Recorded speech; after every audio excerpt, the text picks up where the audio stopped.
here we come. Let's talk the Buckeyes versus the Hoyas.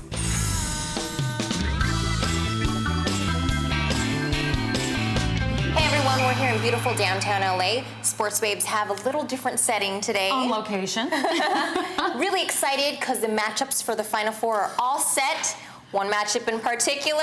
I'm crying my Carolina's not in there because of Georgetown. I'm crying because USC's not in there because of North Carolina. But anyways, the teams we end up with are OSU and Georgetown. Oh, yeah. Really about the matchup in the middle, the two big guys, Hibbert and Greg Oden. Yeah, not since we've had an Elijah Wan, a Ewing, a Ralph Sampson have I been so excited about watching the big guys play in the middle. I just hope that the refs, kind of lose the whistle for a little bit, let these guys play, because if they let them play, it's going to be a great game. Well, I think that's the key to this game, is that can these big men stay out of foul trouble? Because we've seen the problems with both guys in the earlier matchups, and that takes them out of the game and completely changes the game plan for each team. Yeah, but if that happens, I don't necessarily think that it will. I've got to give the edge to Georgetown on it, because I think they have a better supporting cast surrounding Hibbert, and I think they'll be the ones that are able to overcome that if that happens. But, hopefully it won't. John Thompson III. I mean, just by osmosis alone, don't you think he's picked up some tips from his dad? Oh, I'm sure he has, but you know what?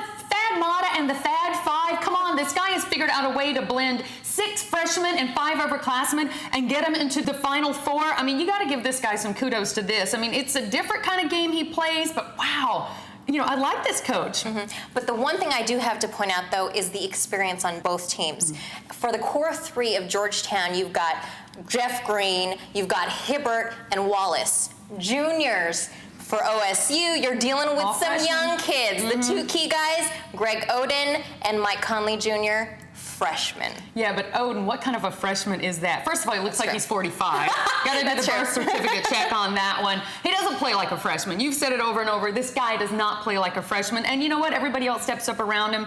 I still have to go with the edge over the experience with Georgetown. Yeah, I do. And Georgetown, the biggest strength this team has, defense. Yeah. I mean, this team plays defense like no other team. I mean, it grinds it out. You saw what happened against Carolina. I did see what happened against Carolina, but for me, it's the offense. It's that Princeton-style offense where it's all about the backcourt cut. And Hibbert, he's a big guy, but the ability of his passing ability is what makes Hibbert, I think, so great. I mean, they throw it into him, and if you've got Oden standing there with a hand up to block him, he's going to kick it back out, and they've got the 3-point weapon shooter. So I don't know. I know. And Greg Oden, haven't you noticed he's been a little frustrated lately? Yeah. He's showing that he's a freshman. Yeah, if you really frustrate him, that's the best way to beat Ohio, and I think that's the advantage that Georgetown has. Mm-hmm. Sounds like we're kind of both leaning towards Georgetown, maybe? Yeah. I don't know. Yeah, I am. I've always thought that Oden was, he's a great player, and he will be the #1 guy in the draft, but when it comes down to it, I just think that the team with the heart's going to win, and I think right now Georgetown is a team with a mission. It doesn't help to have Patrick Ewing and JT3, yeah, exactly. The tandem that was successful, what, a decade ago? 85 or something more than like that. Huh? All right, that's our picks, and let's head it over to some clutch time. I got to give my clutch time to 3 different people because it was just too hard to decide. Dorsey, what were you thinking calling out Greg Oden, the big goose egg? That's not a good Agent Zero. My second one to Sergio Garcia for spitting at Doral. What is up with that? But the best clutch time of them all goes to Barton College with a student body of 985, 15 minutes from my hometown house.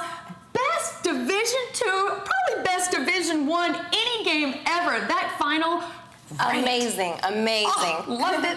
All right, and my clutch time has to go to Super Bowl MVP and champion Peyton Manning. Did you check him out on SNL the other night? Loved it. That was great. You gotta love a guy who can make fun of himself and show everybody that he's human. I mean, he's a great guy, great athlete, pretty damn funny too, Vicki. Pretty funny, but I wouldn't quit your day job. All right, that wraps up this episode of Sports Babes. Join us again next time at sportsbabestv.com.